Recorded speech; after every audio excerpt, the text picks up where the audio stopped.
Hello guys, welcome back to R B talks. അങ്ങനെ നമ്മൾ ഇന്നലെ വാഴ 2 കാണാൻ പോയി. രാത്രി 7:30ക്കായിരുന്നു ഷോ ബുക്ക് ചെയ്തിട്ടുണ്ടായിരുന്നത്. നമ്മൾ സ്ഥിരം വിസിറ്റ് ചെയ്യുന്ന സൈന സിനിമാസിൽ തന്നെയാണ് പോയത്.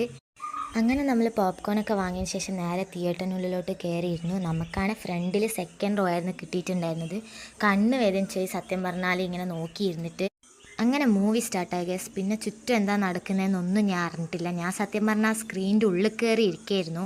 ശരിക്കും പറഞ്ഞാൽ ചിലവരൊക്കെ വിചാരിക്കും ഇത് ഫാമിലിക്കൊന്നും കാണാൻ പറ്റിയ മൂവിയല്ല, ടീനേജേഴ്സിന് മാത്രമല്ല, ബോയ്സിന് മാത്രം കാണാൻ പറ്റിയ മൂവിയാണെന്ന്. പക്ഷെ അങ്ങനെയൊന്നല്ല, എല്ലാവർക്കും കാണാൻ പറ്റിയ ഒരു കിടിലൻ മൂവി തന്നെയാണ്. ലാസ്റ്റോട്ടൊക്കെ എത്തിയപ്പോഴേക്കും തിയേറ്റർ ഫുൾ ഒരു പുഴയായിട്ട് ഇങ്ങനെ ഒഴുകിയായിരുന്നു. അത്രക്കും ഇമോഷണലായിപ്പോയി എല്ലാവരും. ഈ സിബ്ലിങ്സ് തമ്മിലുള്ള ബന്ധമൊക്കെ പറഞ്ഞാൽ ഞാനൊക്കെ ഇങ്ങനെ കരഞ്ഞ് മെഴുകുകയായിരുന്നു. മൂവി കൺവേ ചെയ്യുന്ന മെസ്സേജ് ആണെങ്കിലും കോമഡീസ് ആണെങ്കിലും ഒക്കെ വേറെ ലെവലായിരുന്നു. ടോട്ടലി പറയാനാണെങ്കിൽ മൂവി സീനായിരുന്നു. ഞാൻ ഇത്രയും പ്രതീക്ഷിച്ചില്ലായിരുന്നു ഗൈസ്.